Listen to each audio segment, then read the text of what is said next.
Shane, sorry, on your mute.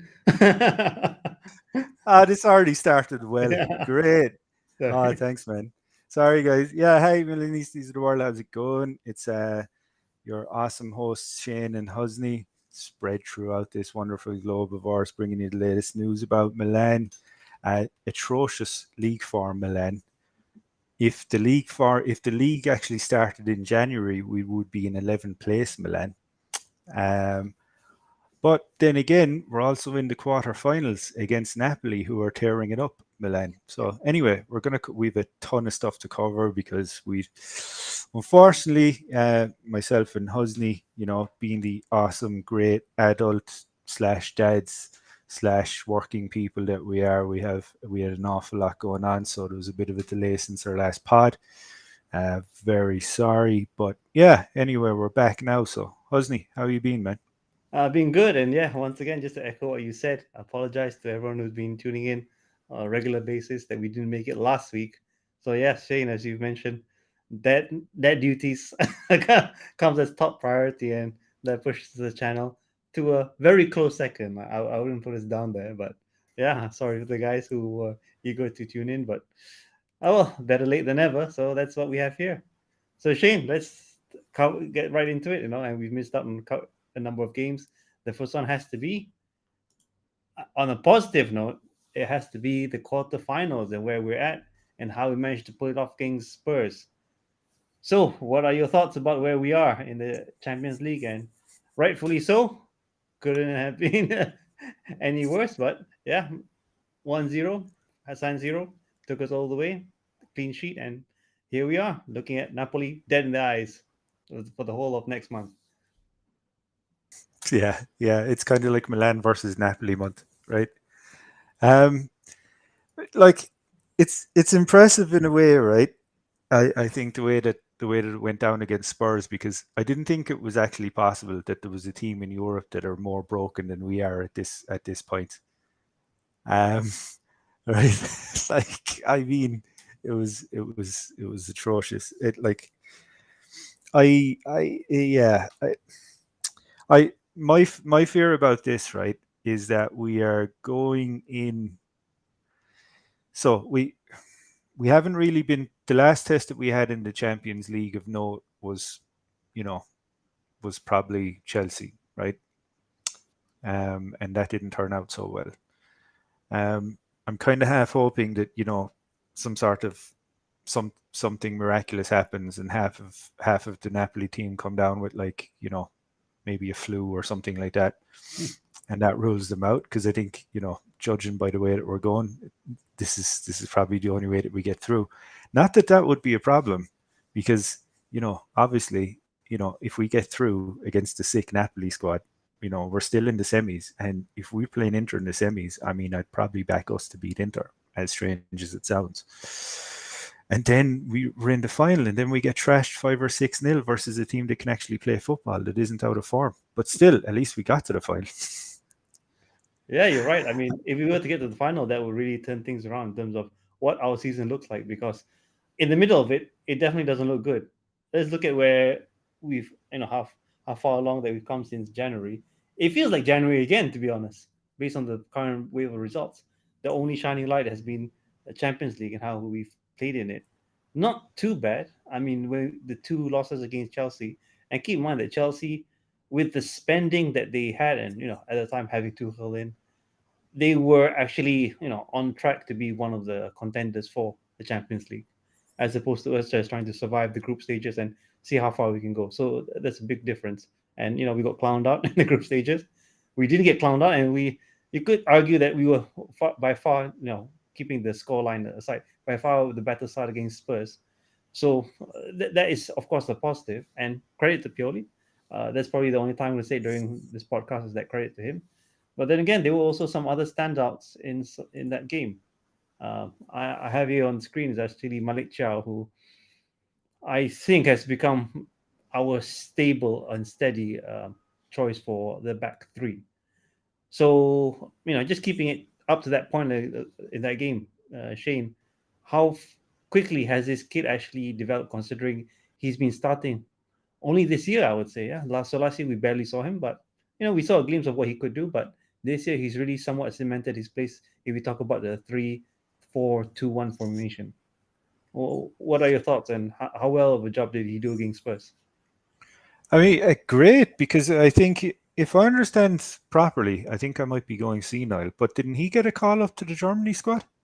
He did, and yeah, I think it's well deserved. But our Mm. players, they get called up, but more often than not, they are bench players of the national team. But then again, all they need is a chance, and they might actually become the starter, just like Theo. Theo, when he was called Yeah. up, he started on the bench. His brother went Mhm. down, and he's been the starter ever since. Yeah, and I think he'll probably remain that way as well. So yeah, I agree with you, man. I think, you know, look, it hasn't been all plain sailing, because it's kind of it's a bit of a stupid expectation, I think, that I've seen on on Twitter, that it's kind of like as soon as Chow had a bad game, let's say the Udinese one, I think, if I'm getting my time right, which we'll talk about in a bit. But as soon as he had a bad game, people were kind of starting to get a bit derogatory and dismissive, and you're kind of going like, uh, he's a kid, you know, and he's never, if I mean, look, he could be one of these guys who's like, oh yeah, they slot in at like, what is he, 21 years of age or something, and they play every game great, and they've been standout performers ever since. But I think in terms of what he gets right and the amount of good games that he's had, I think it's a great purchase.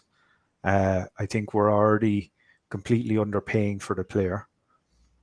What will eventually get him for? Is it 7 million or is I it think more? so. That's how much you pay for it. Yeah, it was basically steal. Considering, even though we haven't been playing well as a team, but considering the clean sheets that he did help us, it's a steal. That's all I'm going That's to say it. about the amount we paid for him. And he's tall. Yes, When was and the last time we had a tall centre back that was actually good? indeed. You know? So he's the Botman. You could say, what do you call it? The Botman from Wish, or the Botman on the cheap. But Well, that's he it. does look like he's on track to actually score ahead of CDK. That's how I see him, because he's in the box, and as you've mentioned, he's tall. He can put those headers in. Just a matter of time. I wouldn't be surprised if Chow is on the score sheet before CDK. That's a problem, especially the CDK thing not scored. So, for those that don't know, myself and Hosni actually met in there's a chat. It's part of the Milan Weekly podcast. Check them out on YouTube. Great channel, great guys. But I foolishly said on that chat one day that like I won't shave until CDK scores, as a joke, thinking, yeah, it's going to come in, it's going to come in the next 2 or 3 games, but it just doesn't seem to want to come. So I'm at the stage now where I actually get to trim the beard this morning because I didn't want to look homeless. It's gone that bad. But yeah, dude, I think complete steal. Huge potential for the future. Uh, Definitely one of the signings that we got right. Obviously, the signings that we got wrong hurt quite a lot, because their uh, lack of impact is what's, I think, killing us. But yeah, I think he was one of the good ones. Just outside of Chow, though, did you hear the latest on Vrags? Look, this might or may not happen, but apparently they're seriously considering actually purchasing him, so activating his buyout clause. It wouldn't surprise me because Mm. do you remember the case of Tonali? And Tonali went about a similar sort of trajectory in his first season. So he had a few games. He, by the way, in the few games that he was on during that season, he was actually quite bad. Mm. If you remember those performances. And if I'm not mistaken, if I remember correctly, he even got one red card. So it was Mm. for one of those high challenges.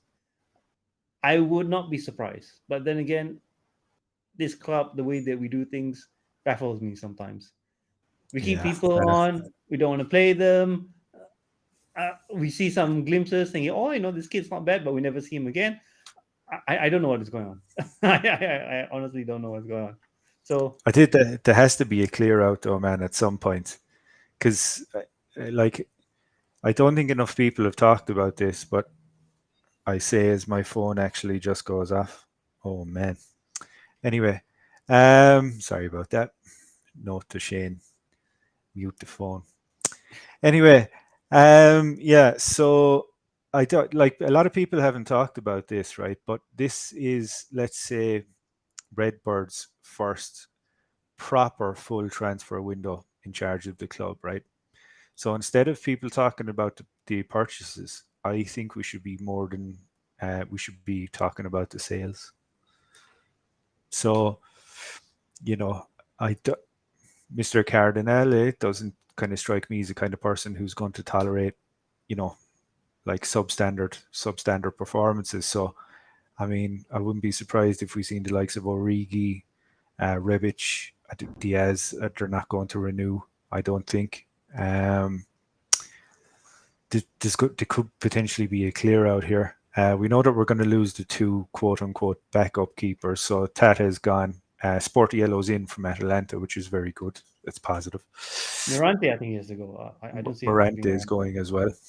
Yeah. So I'm very interested to see who's going to actually be sold, and I assume there's going to be quite a few heads rolling, especially with Origi, because just based on his salary alone, you know they're gonna have to get rid of him. I'd say the sooner they get rid of him, the better. If they're not truly convinced, because obviously they're thinking about getting like 15 million for him. So take away a year's worth of wages, which is like 4 million. So for that, they'd want to get rid of him soon just to get a nice little capital gain. But Speaking of getting yeah, rid of players, as you mentioned, is that there's actually this one capital gain guy that we can make quite a big amount of money. And if we are to be considered a project, meaning that we want to keep that funnel of talent into the club and into the first team very strong, you're going to have to make investments. And it's obvious that Redbird, or as I call them, Stingy Bird, don't want to make investments because they say that, oh, we're only buying, we're spending within our means. But if we someone we walks were in with, bought by a real estate fund. They yeah, don't. They don't. They don't. They don't care about the players. They just care about this magic new stadium. exactly. So if it's stadium talk, Cardinale picks up the phone. If it's something about players, he probably just ignores it. Like goes to his What? voicemail or What? something There's a like that. team that has to play in the stadium? Oh, No, he bought a stadium project. The team just came with it. That's probably the deal that was pitched to him. But yeah. yeah, We'll have again, like 70,000 capacity in Serie B. It'll be great. but then the question comes about Liao, and we spoke about Liao so many times before, but still not moving, still nothing concrete is happening. But there's one other player that I do want to pin it on, and we'll speak about him a lot in detail later. I want everyone who's listening in and tuning in to really keep Tomori's name in mind. What are we doing with Tomori, or what's up with Tomori? Because quite frankly, he's not cutting it. But let's move on to the next game, and we'll speak a lot more about Tomori. So this is the stats from the draw against Salernitana. High number of shots on target. Uh, Compared to them, a high number of shots, possession, everything within our favor, except the scoreline. So we drew 1-1. What do you think happened in the sense that against a team like Salernitana, not just Salernitana, but these teams in the bottom half table, why is it so difficult to take the 3 points? Why do other teams make it look so easy, even mid-table teams? But against the Italian champions, everyone puts on their Real Madrid side, and the same thing happened against Salernitana. I don't get it. So Shane, help me understand what's wrong, what went wrong with the team in this game. So I think so. There's a right. I think part of our biggest problem, and I don't think this is going to be received very well by an awful lot of people listening to this. I think our biggest problem was actually losing Kessie. Really? Why did you say I that? think so. I think so. So we went from having three starter level midfielders to having just two. Tonali's ran into the ground. you can tell he's exhausted. Even when he was playing for Italy, when he came on the other night, who were they playing? Was it England? Yeah, the one they I lost can't against England. remember. I didn't know Tonali came on. I can't He remember didn't which start. game He it didn't was. start. No, he didn't start, but he was subbed on. But it was literally, you can tell that this player is literally just like the lights aren't even on now. It's just fatigue.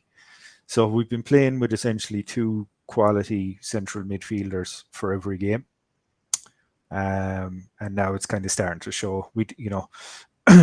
Fair dues. I know what you're saying. Well, everyone wants to play the Italian champions, right? And everyone wants to beat the champions. But I think that's kind of a very one-sided view of it.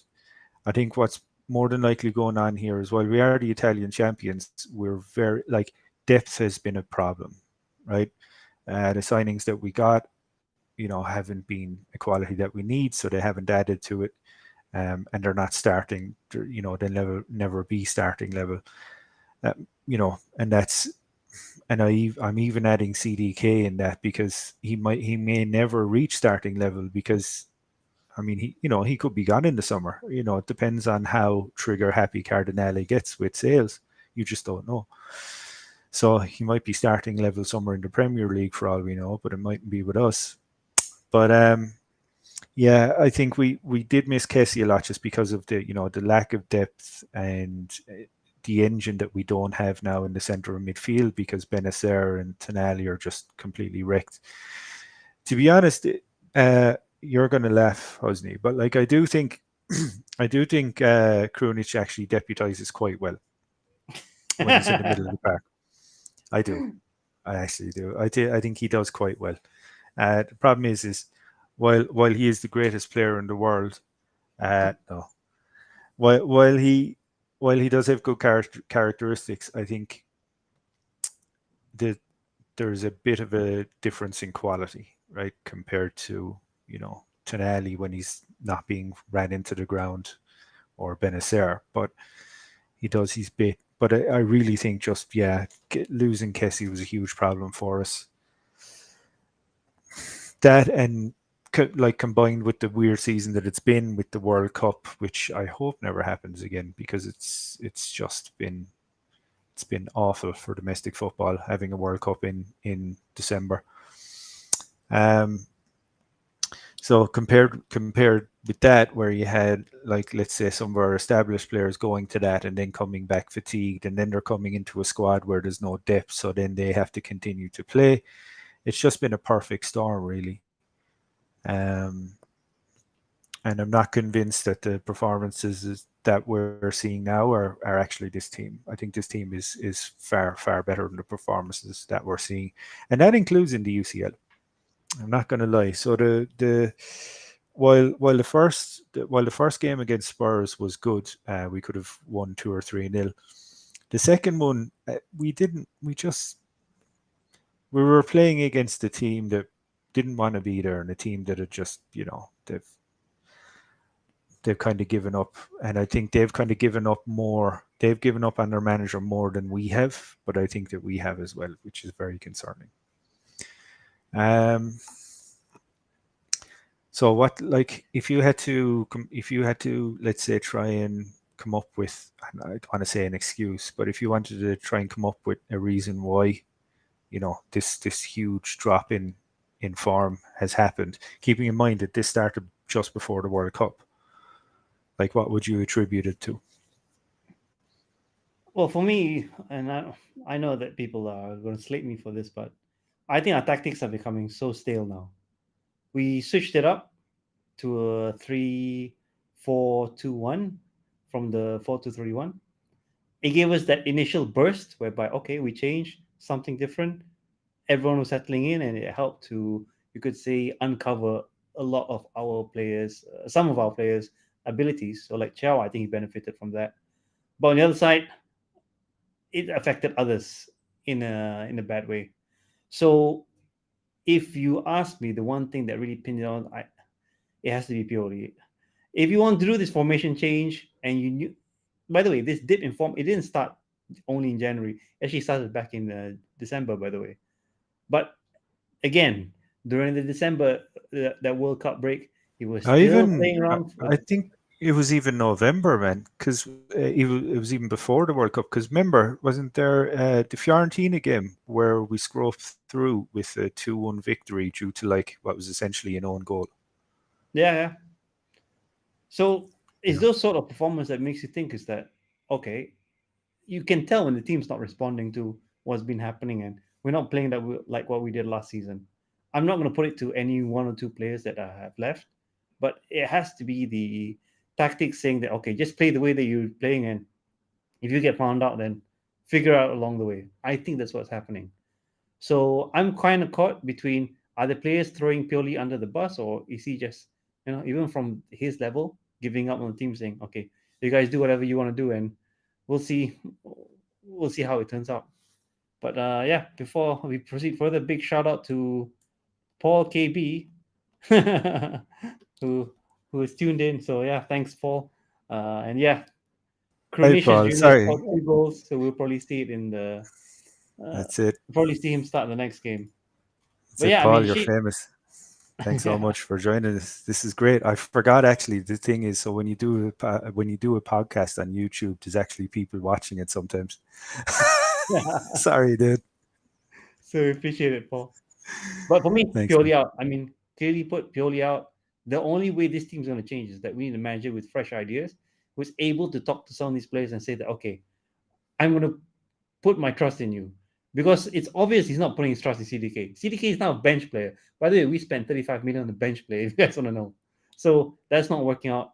Ranks, I don't know what's wrong with Ranks, but I think he has potential. But again, zero game time. He does. I'm Adley, telling you, like, and do you know what the worst thing is with Franks is the worst thing is if we let him go somewhere, I reckon he'll take off. And we'll be stuck here kind of going, geez, we still don't have lack of depth in midfield, yeah, we you know? keep talking about. And another player that I'm gonna keep saying every single time that we go live is Adley. Each time Adley gets an opportunity, he doesn't do bad, yeah. So he doesn't do like he's not the worst performer on the pitch. But if you look at the preseason, if you look at even during the December, we were shit.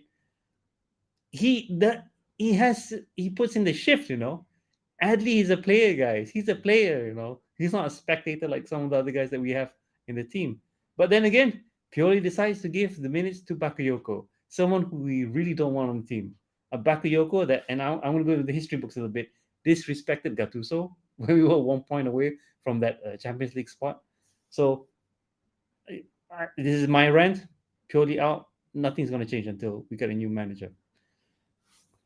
Okay, that's taking a lot That off my that was shoulders. very deflated. That was like, I've given up. But if you really want to talk about a performance where we have, to the extreme given up, let me pull this up. Yeah, let me pull this up. Look at this. For those who don't see it, this is the stats against Udinese. Now, Shane, talk us through the game. What sort of emotions were you feeling when you watched the game and saw how we let in those crap goals? Because you got to admit, the goals that were in, it's simply out of stupidity. There was nothing amazing about Udinese, but 3 goals to 1. The only good thing that came out of that game was Zlatan has now become the oldest scorer in the league, which counts for shit right now.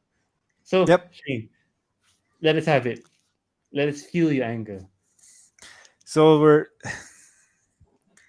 and this is the thing. I think so. Last season we were kind of getting by uh, with the knowledge that we always used to pull something out of the hat from somewhere, and we always used to be able to outscore our opponents. And this sounds ridiculous, but as well as having like a very tight, organized back line, we were always able to outscore people. Hence, we got the most points.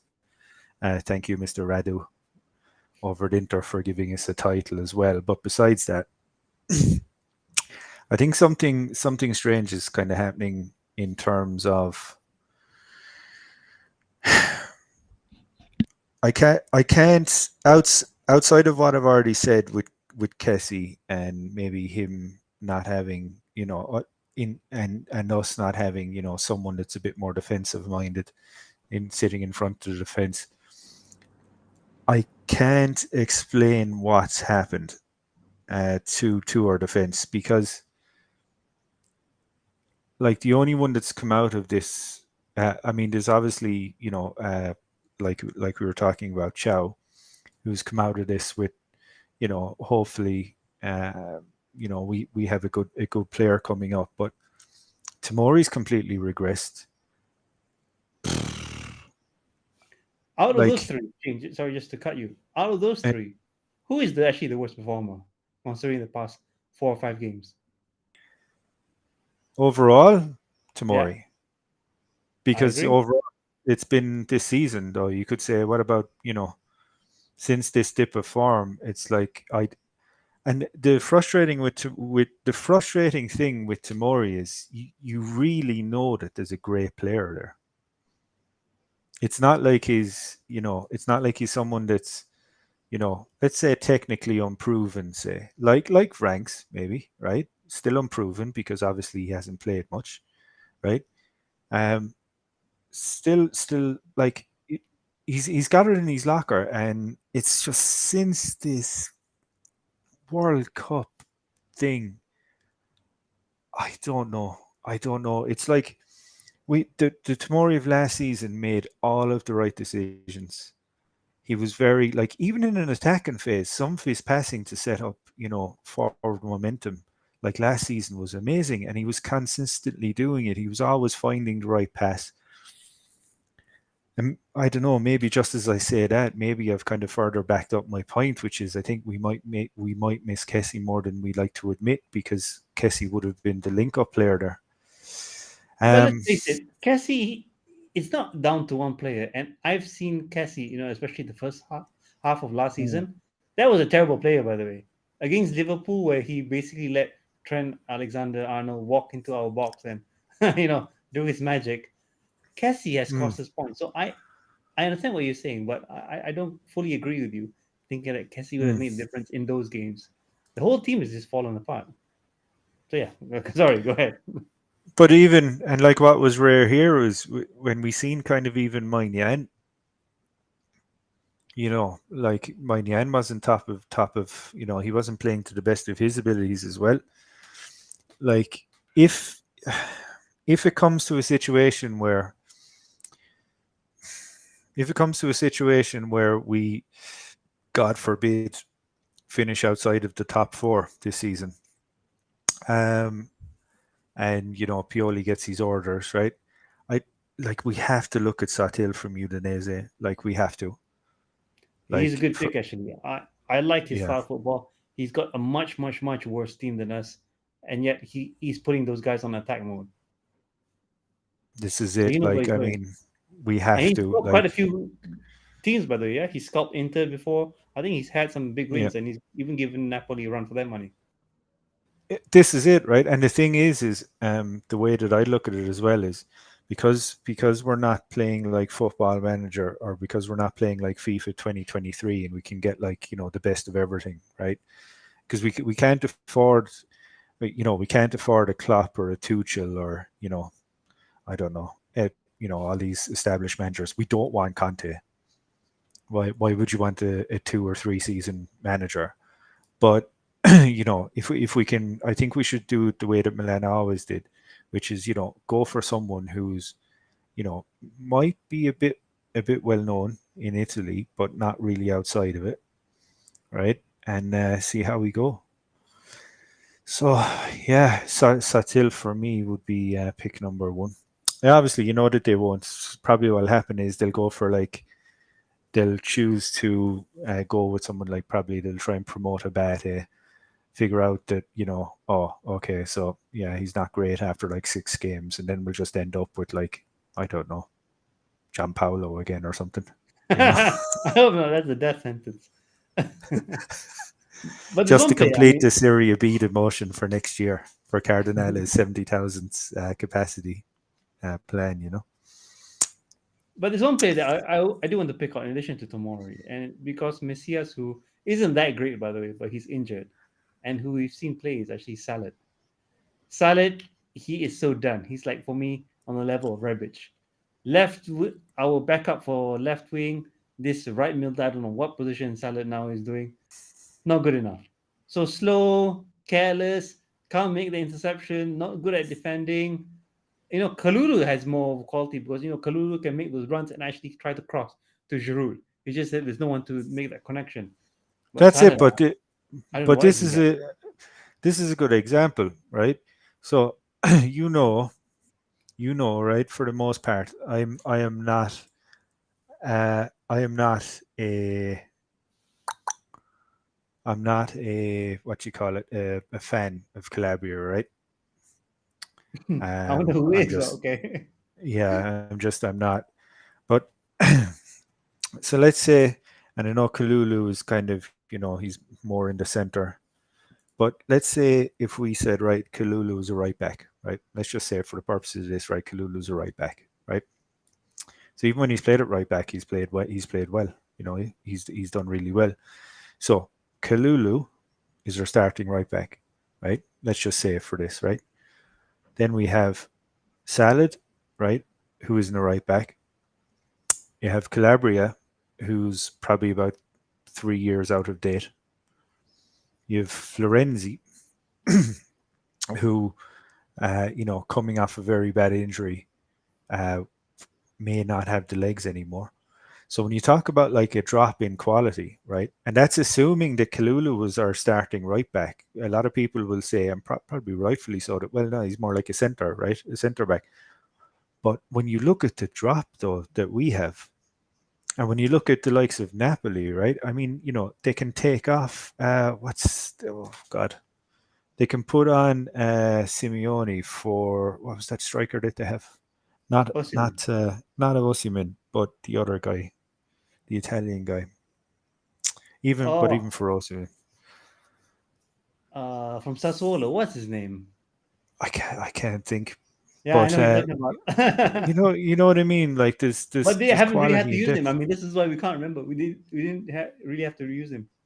Yeah, it's It's not not Skamaka, Fratesi, is is it? it? Who is it? Oh, come on. Skamaka? No, No. no, no, not Skamaka. Was Skamaka at West Ham? Which one is at West? There's one at West Ham and one at Napoli, Hang on, and I hang was on. getting confused. Let me Google it quickly.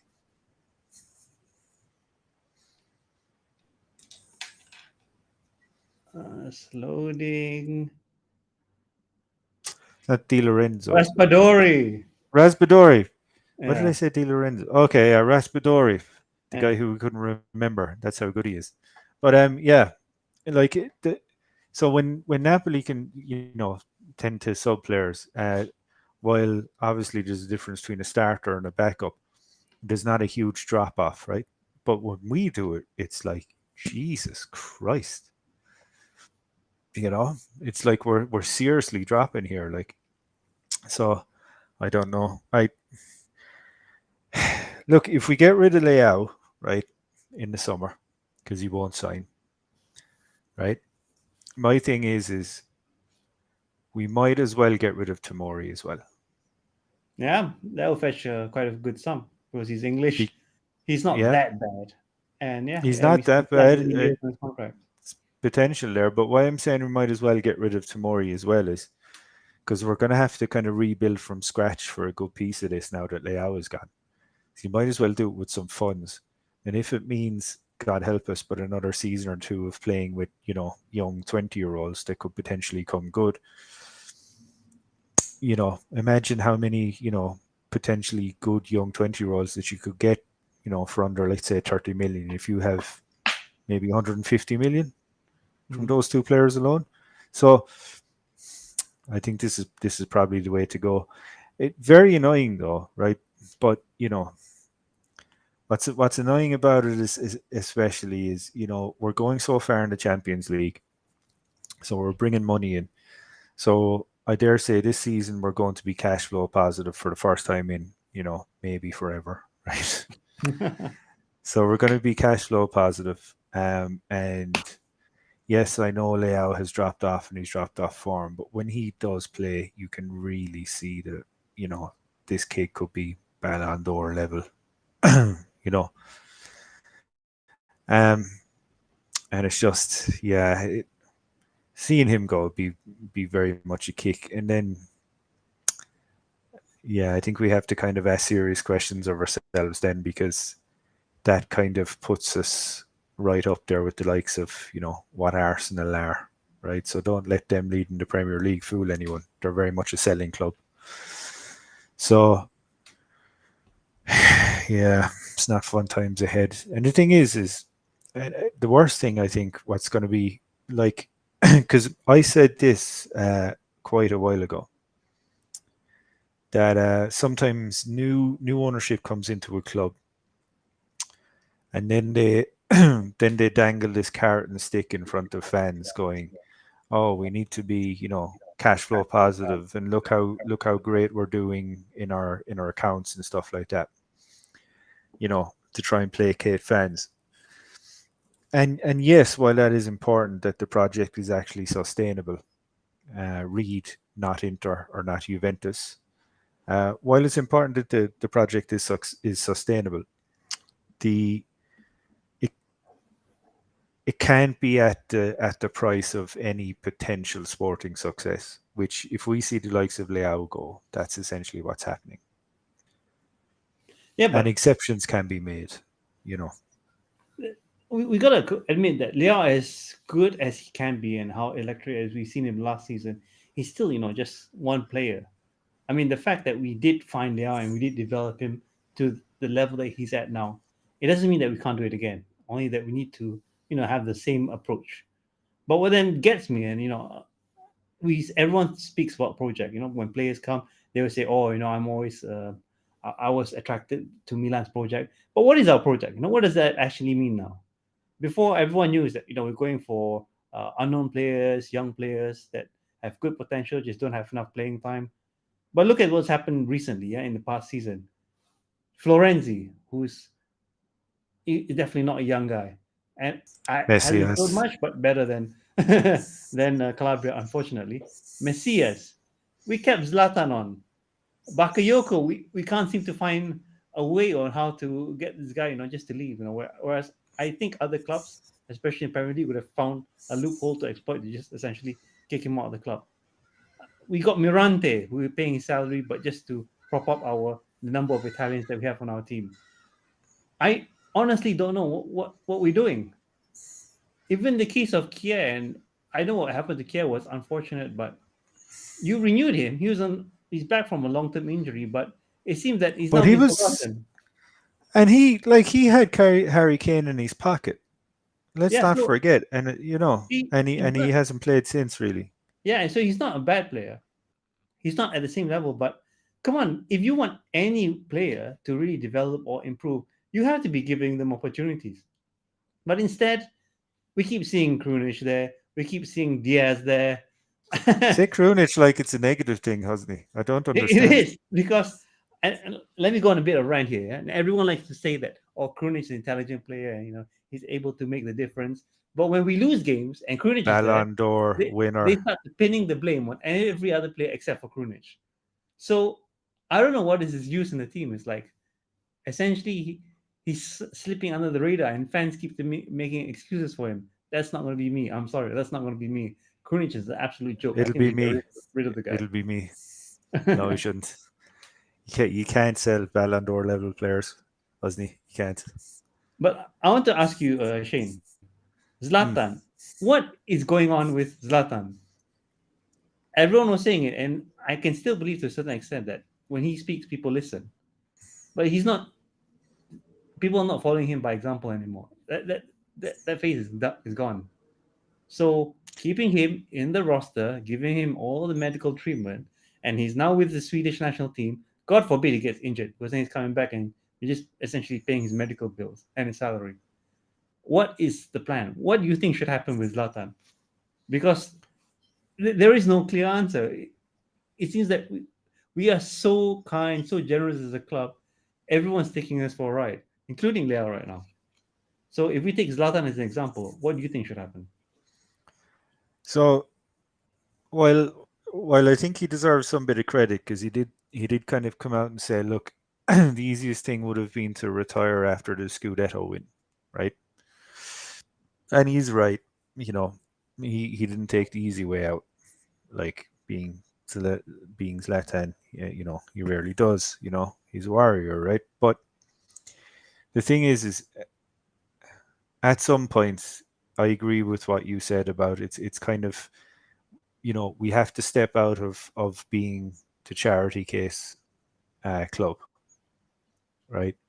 So to for a club that should be fighting for um, the their domestic league, hopefully soon, for the Champions League every season, and also domestic trophies like the Copa Italia and the Super Copa, right?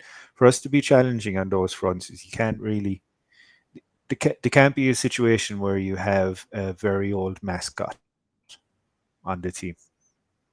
You need someone that you can bring on with an understanding that, right, okay, this guy can play me 90 minutes if I need him to step up, right, and hopefully bag me a goal if I or two if I need him to. I don't think we can say that about Zlatan anymore, as great as he was. So yeah, it's like, look, there's a lot of hard questions are going to be asked at the end of this season. Unless Pioli, I mean, football, it's a very strange game. Worst teams have won the Champions League, but that's going to take a lot of luck, right? But I mean, even so, I mean, and this is something I was thinking about, right? And I'm not thinking about this in a way that, oh, we're definitely going to win the Champions League, because that's ridiculous. It's absolutely Well, ridiculous. we still can, just like based on how we No, play. yeah, but it's no, it has to like be a miracle. Nothing short of a miracle. it's nothing short, right? But like I was kind of thinking, so what happens in the club if Pioli somehow, right, or we somehow, let's say, I don't know, through some unbelievable circumstances, right, we find ourselves in the final, right, and then we go out 1-0, right? Let's say by an 80th minute goal from the other team, right? So we were neck and neck for most of the game, right? And let's just say then, so we got to the final, and we just couldn't get it over the line, right? And then let's say we finish fifth. So what happens? So if it was another club, right, a club that was very serious, right, I dare say that they would actually say, look, while the Champions League, this was great. To be honest, the only way we get there would be through complete and sheer luck anyway. But any other club would probably say, listen, our the the number one objective was to qualify for the Champions League. You know, you haven't done so, so we now have to move on. But the thing is I don't see Milan doing that. I see Milan kind of pointing to, oh well, he got us to this proverbial final, you know, and then we lost out. But yeah, I think we're being too charitable now. I think it's exactly what you said. I think we're still kind of clinging on to this, this neediness that we had, especially in the banter era, which is like even very subpar, ordinary players. We kind of had to hang on to them because rightfully no one wanted to play for us. And I still think there's a bit of that going on, as much as it hurts to say, and we really need to get rid of it. Um, I mean, I have to say, right, I do think there's merit. I can understand in what management are doing for the most part. It's like try and get, good young players with potential and then back that up with a core of established, experienced players. There's definitely merit to that. I understand that. And that works. It's always worked.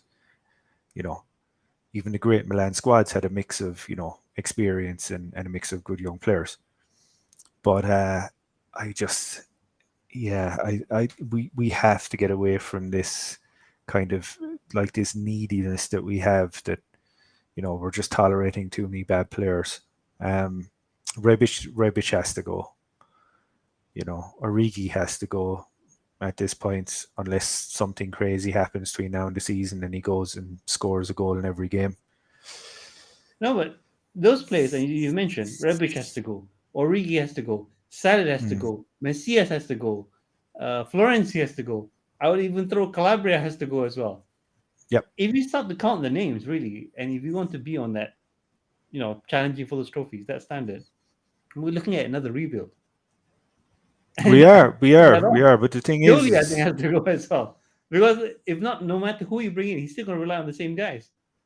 Diaz also has to go. true, but true, but yeah, Diaz. I think that yeah, I don't think that's a huge loss to be honest. But yeah, I know what you mean about a rebuild, but surely if we But are going rebuilding, right? Surely if we have like a 19, 20, 21 year old in there, right? That shows some flashes of something. Surely that is better, right? Than a 30 something year old, right? Who is just, he's basically proven for the last year, or in Calabria's case, arguably for the last 2 or 3 years, right? That he doesn't have, what's required anymore. So you just move on, right? So what's the point in just constantly flogging these players who we know that they were at a certain level at one point, but they're no longer at that point. So you just move on, and if they replace them with younger players, I'd be more forgiving because I would say, okay, we're trying to bring in, something that could really, take off. But just having players that are as experienced as they are just aren't adding anything in quality. It's like, their wages are higher. What are they doing? This makes no sense to me. It makes no yeah, sense.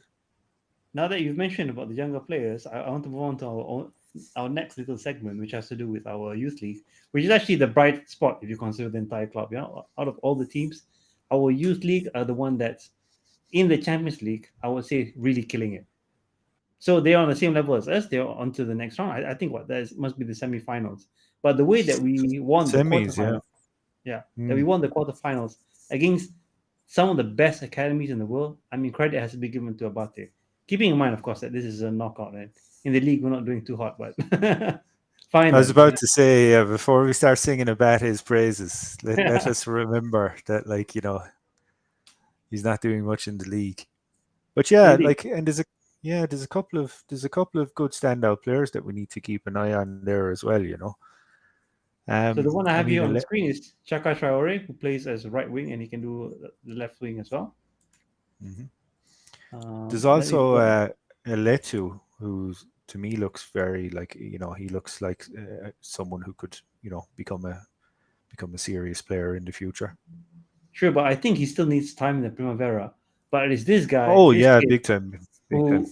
who everyone's been singing the praises about, and everyone calls him a kid, but this guy's a tank, by the way. Yeah. So this is Mm. Kobis. I think he's Romanian. He plays as a right back, Yeah, tall guy. yeah, yeah. Admittedly, not the quickest of the bunch, but Yep, in terms of having that presence, that build, he's not getting pushed over. yep. So I want to see these players actually try to break into the first team. But this is why I don't see it with Pioli. If he's not Mm. going to start Adley in more games, if he's not going to start Franks, if he's not going to start all these guys in our first team, what makes you think he's going to take anyone from the Primavera and throw them into a game? Because by right, against we played Torino in the Coppa Italia. I don't know why we couldn't have done a proper rotation, by the way, a proper full Yeah, rotation. We lost that yep. game against the 10-man Torino, That's it. which still baffles That's it. me, and we got Yep. nothing out of it. Nope. Nope. So, In what will potentially be the only trophy that we could have easily won this year.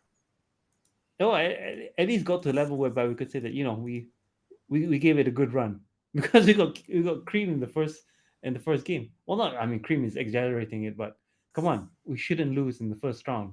We wore the crest. We wear the crest on our the Scudetto on the shirt, and this That's is the it. standard that we're playing at. Embarrassing, I mean, embarrassing. come on, Milan, you at least get to the final. Exactly. It's like you get to the final before you lose the Coppa Italia. That's what Milan do. But yeah, yeah. There's a couple of bright spots. I mean, apparently as well, because the thing is I know I should watch the Primavera a bit more than I do, but there's an awful lot of people talking about Giancarlo Simic as well. Yeah, Simic is Like, another and player, yeah. but So Simic I just mean, like who do you mention just now? Alessi, and they're still too young. I just Still hope too that young. Maldini, with his clout and with his reputation, is able to get them into good sides. And I'm not talking about the top five leagues in Europe, but at least what the Danish league, the Finnish league, at least get them into like one of the top tier teams and get them some minutes, so they're at somewhat of a Yeah. high level and Mm. not like pushed onto CRSE because come on, CRSE to me is like the equivalent of your Sunday league in any other country. So why would That's it. you let your players pick up habits from that sort of environment? It should be at the top level, and the competitive, the pressure is different. By the way, I don't think Mm. Serie C and Serie B have pressure. But I may be Mm. belittling the squads, but I don't think they do. So this is why Mm. Maldini, please do your job not only in terms of getting new players in, but the players that you want to develop, loan out, just like what he did with Daniele, with his son Daniele Maldini. Get into a decent club. He can play a few games. He can show what he's got. And by the way, for those who may have forgotten about him, Daniele Maldini has 2 goals to his name. We spent 35 million on a player so highly rated from Belgium, 0 goals to his name. What Mm. does that say? Hence why I can't shave. Yeah. Yeah. Sucks. It sucks. It sucks. But I mean, look, like next season cannot just be as poor as this season. Honestly, it just can't. Well, we It don't have just much of an can't. option. Like, If it's going to be with Pioli, then think about it. Yeah, same tactics, probably going to be the same players. yeah, You can put your money on saying that is the same result because nothing's going to change. And this is the rumor that's going yeah. on when we come back from the break against Napoli. We're going back to the 4-2-3-1 against Napoli. Are you I serious? would. I think it's a good move. I'll tell you why. Forget what happened, right? I'm conveniently forgetting, what happened towards the end of using that formation Hmm. because I think we're exhausted. But when we were using that formation at the start of the season, we played Napoli. We deserved to beat them. I agree, but we were in a different spirit then. Yeah, even CDK didn't play too bad that game. But we just unfortunate That's it. that we didn't we weren't clinical in front of the goal. And the real reason why we lost the game actually is because of Tomori. He didn't jump. He didn't challenge Diego Simeone for the header. That's it. So yeah, fine That's it. margin. But you're right. Was Moynihan playing in that, or was Taha Yeah, in at he was that there. He was point? there. Manyan played. Moynihan was Yeah. playing. Okay, yeah. So I don't know. Yeah. When it comes to Tamori, though, I think I've serious reservations about his mental capacity in terms of like his toughness, right? Because I think there's something really negative going on there. Because when you see the quality of what he was last season and you compare to this season, something has seriously gone wrong somewhere. And if he's that kind of player, I don't know. I don't think he's a good fit for us. No, I Um, agree. hmm. But what do you think, Shane? If a club were to come to Maldini and say, "Okay, I want Tomori. Here's 80 million," what would your number Yep, be? Would you yeah. take it? I'd say I'll give him to you for 70. Don't overpay. No, honestly, I think he's yeah. Because remember, he could potentially get the magic, English player VAT added to his transfer. So, I mean, he could get 25% extra compared to what he's worth just based on that. So, look, if an offer like that did come in, I think I think he's and this sucks because he was great last season, but I think he's more easily replaceable than Leao is. Yeah. The So competition, and I think the training for defenders, it's has to be better than what it is for forwards because we've got Maldini there, we've got Baresi still in the club providing. I know it's not their job, but I'm sure they, mm, by virtue of them being around, you expect certain sections or certain positions to be more developed than others, if I can say that. And defenders big time. definitely, yeah. Because when you're playing in Milan, you're playing in Maldini's shadow. There's no doubt about that. That's it. That's it. I mean, you have Baresi, like you said, Baresi is there. I mean, probably the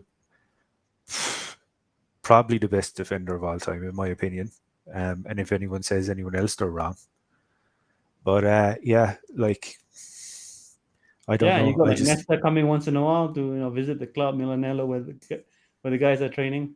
There's a lot of pressure there yeah. as a defender. Well, this is it. But I like when I kind of look at the overall quality of our defense, and I try and think about so it was last season and this season, and then I kind of like so.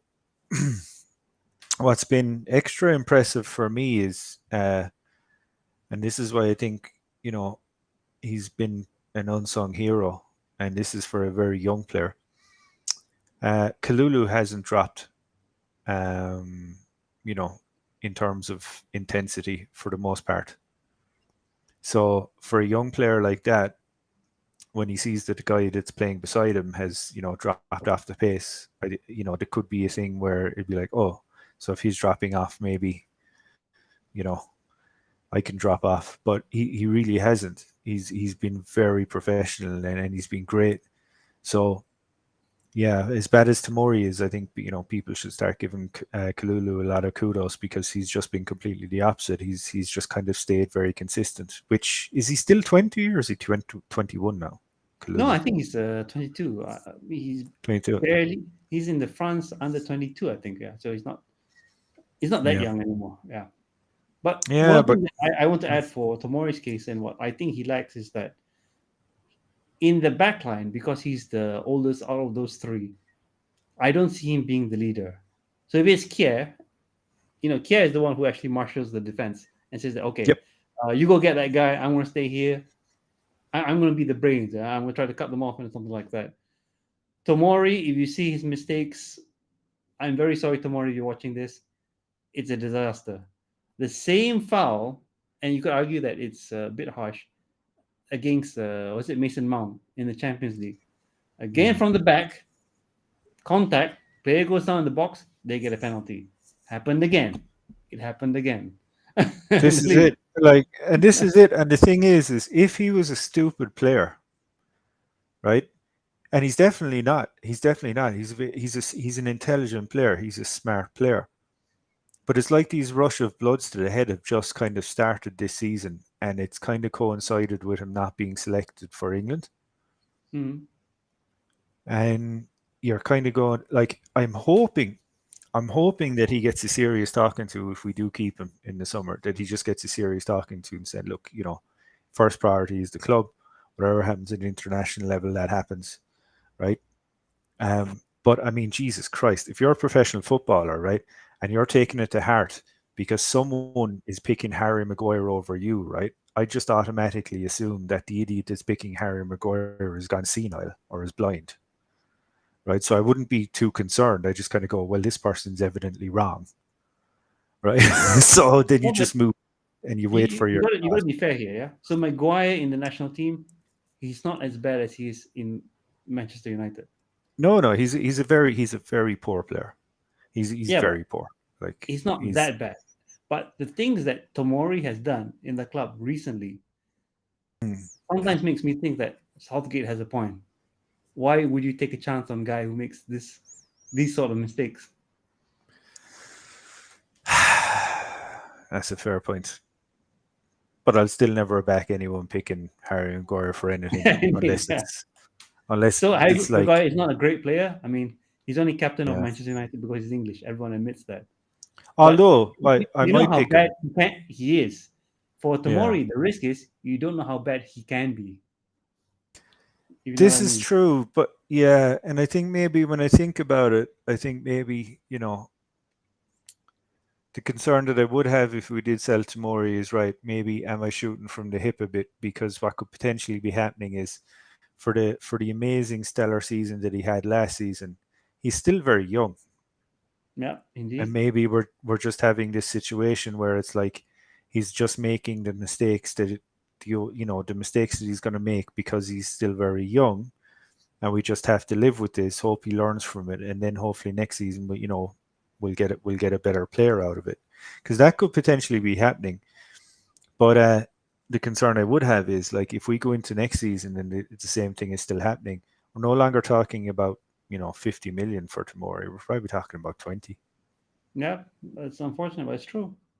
The players are going to be doing well, and it then becomes double-edged sword. Is that you want them to do well, but when they do that well, they're probably not going to renew. Case in point, Liao. But if they don't do so well, they're probably going to stay. But you're essentially keeping deadwood, and we have so much deadwood already in the club. So what can you do? Yeah, yeah. Like, but I definitely, I. So when it comes to the Deadwood situation, is I would much. It's like I know I've already said it, but I would much prefer if we had. So instead of a Rebic, I'd much prefer if we had a 19, 20-year-old left wing. You know, coming on for the ends of games if we needed to, right? As opposed to, what age is Rebic now? 32, 30. No, no, no. I think it's only 30. I think. He's only Let me check. 30. Yeah.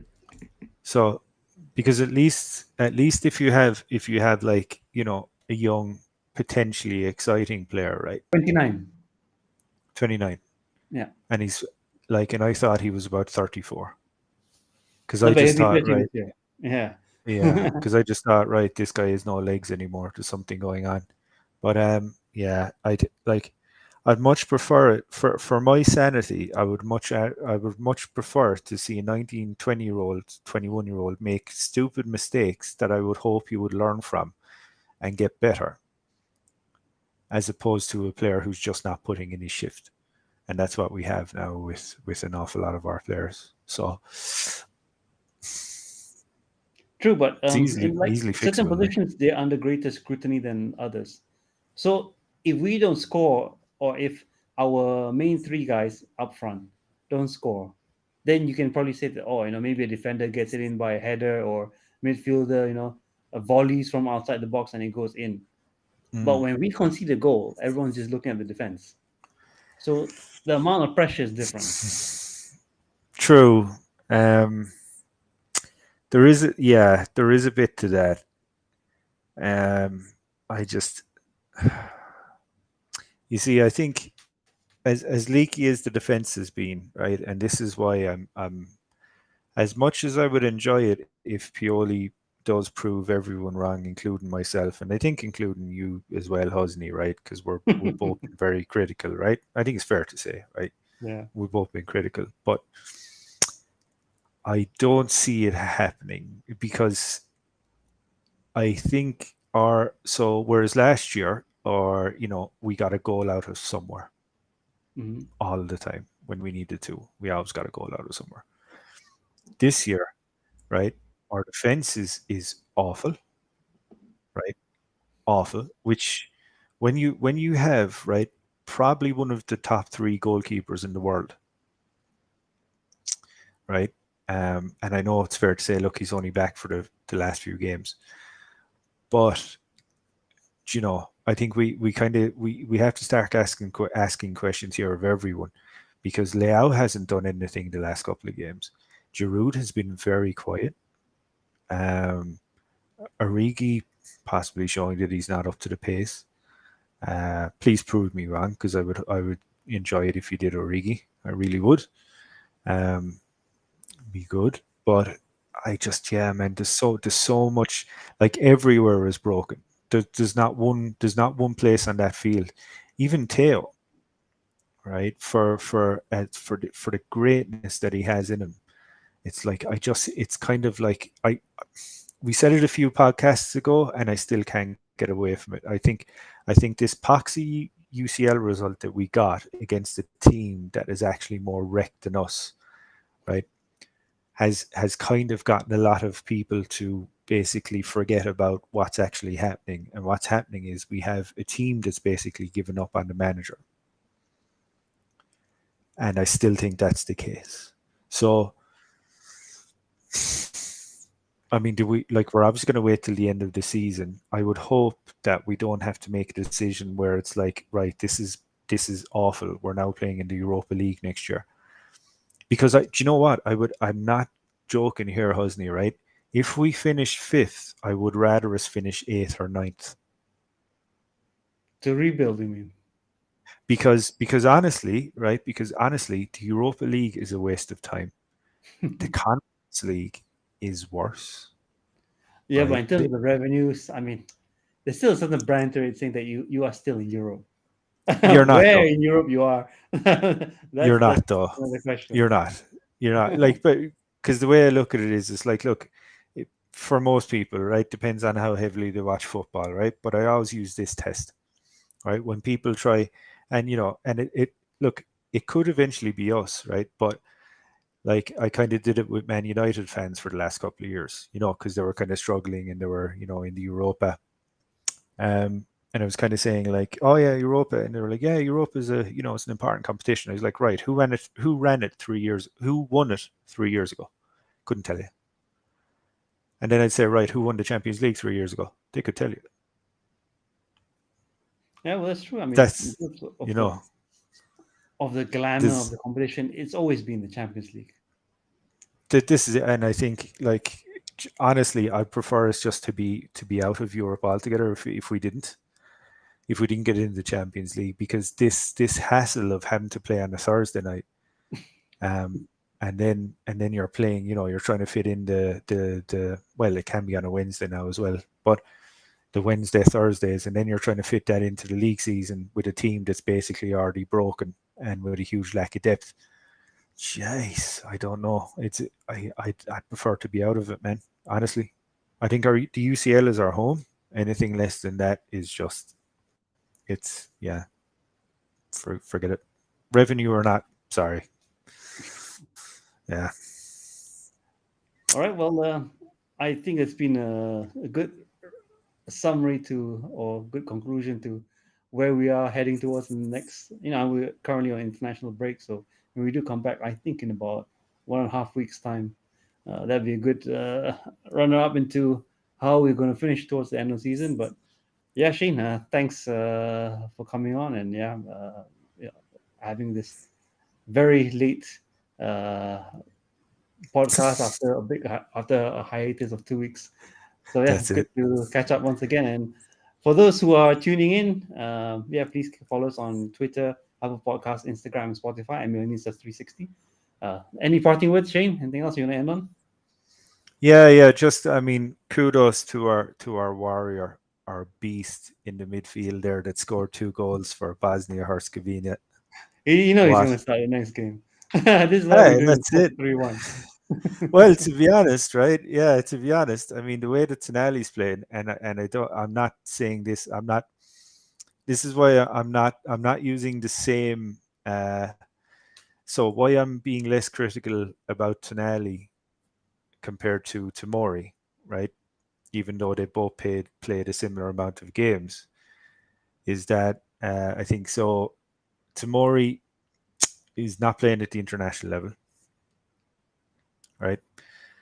Tonali is playing at the international level when he's ridiculously unfit because he's been ran into the ground.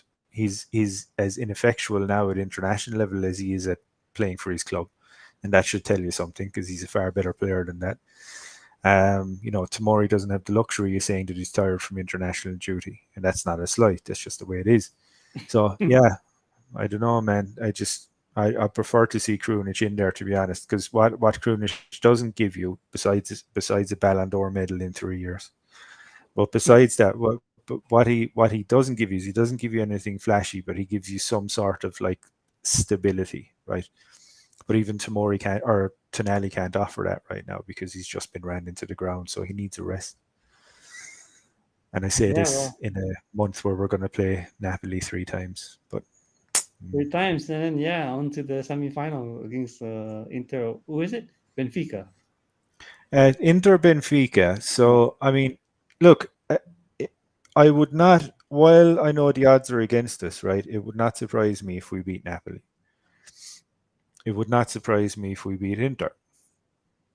It would surprise the shit out of me if we got into the final and played Real Madrid and won. That would surprise me. The only way we would win that game is if if Ancelotti would actually let us walk over Real Madrid. That's the That's only way it. he's giving it up. That's it. Or something. I don't know. I don't know. Maybe. Yeah. This is like like a miracle. It's going to need a miracle, right? Even, but I have a feeling about the UCL, just the way that the draws are kind of getting laid out. And we might even be playing Benfica if we get past Napoli, because the way Inter just bottle it. So Yeah, let you're us right not be Inter. there. Okay, Shane, Bill, thanks. And thanks to everyone for tuning in. And yeah, we're on to next week, and hopefully we'll maintain a more consistent schedule, if I can say that. All right. Thanks, everyone. Forza Milan, and yeah, have a good international break, and hopefully a much better April than March or January. Forza Milan, everyone.